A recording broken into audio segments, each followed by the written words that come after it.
Alright everyone, welcome back for the next round, and as you might be able to notice immediately, I changed the name of this thing because Maria said it was a sweet name, and I'm facing Kooper anyway, so it's perfect.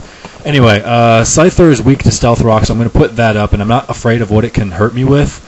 I was a little bit afraid of him like stat boosting up and baton passing out, as I assume like Sizer he can do that too, but I didn't think it was very likely, especially on turn 1. It's not always the best choice, so wasn't too worried about that. Poison Point activates. That's awesome. I'm getting pretty lucky with that on turn 1. Anyway, that hurt more than I expected it to, so I don't want to take another one. I'm going to go out to Zapdos, as he can roost off and resist it anyway, and he goes into a Fortress, which this is tough because he knows me so well. He knows I'm not going to pack Heat Wave, so it's like, do I want to T-Bolt so that he can spin and switch, or do I want to sub T-Bolt so he can spin Stealth Rock and switch? But I figure, I'm going to play the game and not the player. If it was anyone else, I would use sub, so I'm going to do that. And he seems to either be afraid of Heat Wave just in case, or be thinking the same way. So he goes out to a Bliss, and I get a sub, and I'm like, crap. But at least I've got Chicken, a.k.a. a Blaziken, who can take care of Bliss for me real quick sometime later.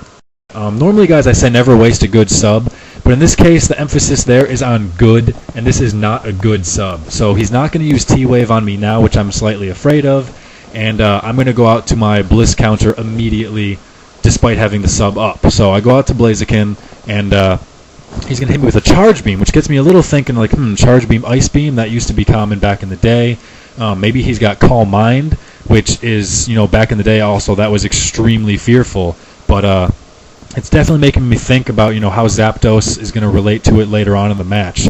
But I'm just going to go for it. I'm going to go balls of the wall and attack aggressively and try and finish this thing off immediately, thinking, maybe he'll predict me, using a fire move, predicting a switch, stuff like that, because he knows me so well. But I'm going to make him make the moves. So anyway, despite being resistant and on definitely a bulky guy, that did about 30 to 40%, so that's kind of nice. That makes me think he's offensive and less on the tanky side. So definitely good for future reference to know if I have to hit him with an overheat when he switches in from 4E, I can follow it up with a T-Punch and finish it off. So that's awesome.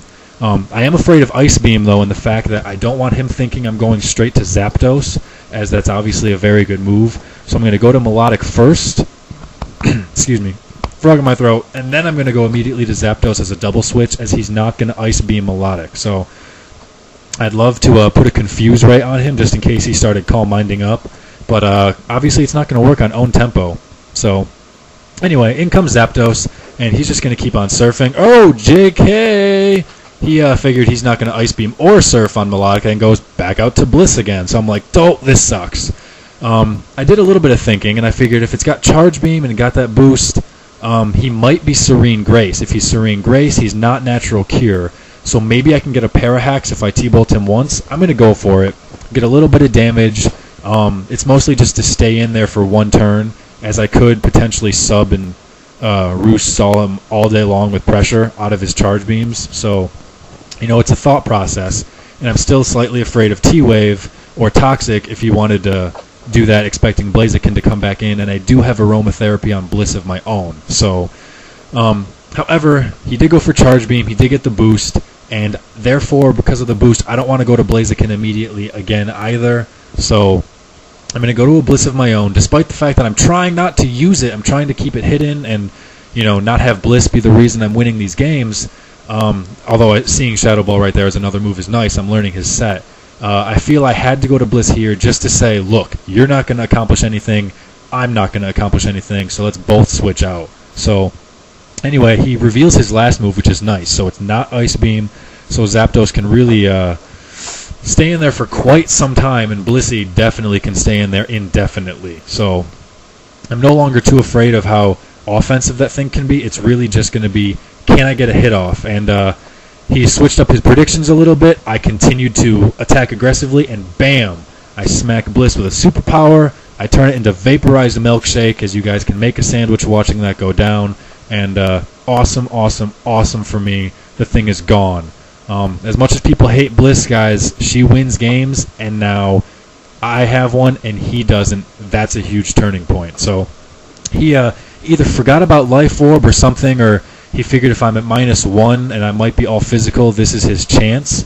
So unfortunately for him, this is exactly why Blaziken is here for Skarn Bliss or Noir Bliss or something like that Bliss teams that I can smash his fortress into Volcano Bake Meat with an overheat. So, bam, he's gone. He could have gone to Slowbro at first, I suppose, but I guess it all depends on what his thought process was, and I don't really know that. So, I'd love to vacuum wave this guy first, but I am at -2, so I'm going to pop out of here and see what's going on. I'm slightly afraid of agility, so we'll see how that works. Unfortunately, he's not. He's got a head smash right in the face, and that hurts a ton. So I'd like to keep my 6-0, but I don't know his last. I don't want to lose 3 guys in Risk trying to keep it, so I'll just play it safe, play it the real way. If I didn't have one last match, I wouldn't even be thinking about it here. So I'm just trying to stay focused on this match and this moment and not worry about the other crap that's going on. Like on one of those multiple choice tests, you have the answer C 3 questions in a row, and the next one you're not sure if it's B or C. What do you pick? I don't want to play that little mind game on myself. So I thought about going to Bliss for massive recoil, but I figured, nah, I'll just do it the right way. So bring in Blaziken now, vacuum wave it off, it's gone, and wrecked Rampardos under rubble with that one, so sweet. Unfortunately, Scyther's going to come back in, and I can't handle him. So I'm not in Kansas anymore, therefore I'm going to get the heck out of Dodge. I make an Intimidate switch to Tauros, and I highly doubt his Scyther would be Scarf. So I'm assuming that my Scarf on Tauros is going to keep me faster, but doesn't matter anyway. He's going for quick attacks, which is going to have priority, so I'll have to take a couple of hits.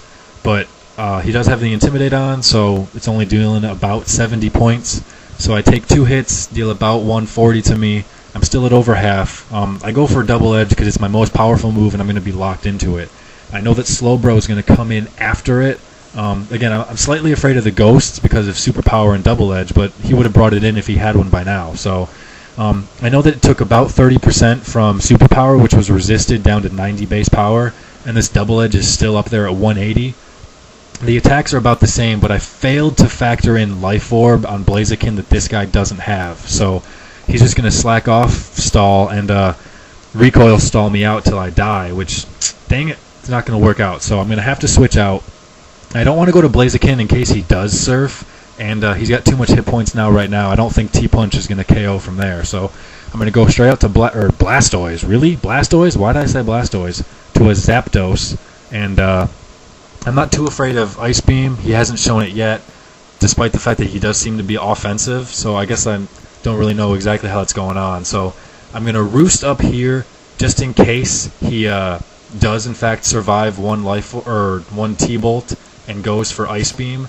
That way it'll be neutral. I do roost off a little bit more than he can surf me for anyway, so it's just more proof of like, hey, if you want to play that game, I got pressure stall and sub and roost. I can do that all day too, and I will win out either way. So he still doesn't go for Ice Beam. Don't know if it's a prediction or if he just flat out doesn't have it. I'm assuming at this point he flat out doesn't have it. Don't know why I'm focusing so much about the Ice Beam, but I am. Meh. So anyway, at this point now, it's a good time for me to throw out that T-Bolt, and I'm just gonna zap his dumb ass, and it's going to finish off Slowbro, I believe, since he is indeed slightly more offensive. He doesn't have any Calm Minds up, and it's going to turn him into Seafood Soup! Boom, he is gone. He's out of there. So this leaves one guy, which turns out to be a Shedinja. It is a ghost, ironically, but Stealth Rock is going to hit him in the weak spot for massive damage, and that's going to finish off his team, guys. So I'm going to come out of the second round alive, move on to the next round, and, it was a good match. It was a fun match. Kooper's a hell of a friend. Thanks for playing. And I hope you guys enjoyed it as much as I did, so stick around for future videos. Thanks for watching, guys. Peace.